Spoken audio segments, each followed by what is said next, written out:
大家好，我係蔡師傅啊。咁最近網上面咧就討論呢個建造業外勞咧就比較多。今集咧就同大家喺發展局嗰度睇下咧，我哋究竟輸入咗幾多外勞啦？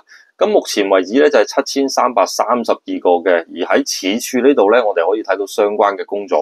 入到嚟，大家會見到啦。咁輸入最多嘅咧就係冷氣啦。咁有冇行家知道咧？咁冷氣係咪比較缺技工咧？咁而喺香港咧比較多人做嘅咧就係電工啦。咁但係咧就唔知點解引入500幾個啦，因為喺機電工程署嘅發牌制度下邊，有牌嘅電工咧應該係8萬幾個嘅。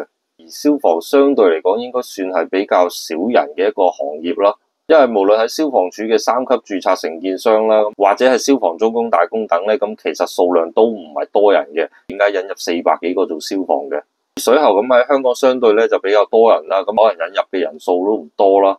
我原本以為會引入嘅外勞咧，應該係一啲體力勞動比較多嘅工種啦，例如落石屎同埋紮鐵啊、地渠啊嗰啲咧，先係會引入最多嘅外勞啦。所以呢個輸入計劃咧都比較超乎我嘅想象。咁而去到最下咧，大家都見到啦，其實係仲會輸入一啲管工嘅。咁我目前咧就輸入咗317位嘅。而家香港同埋大陸咧咁都搞咗好多嘅資格互認啦。咁以前咧就有呢個註冊工程師嘅互認啦。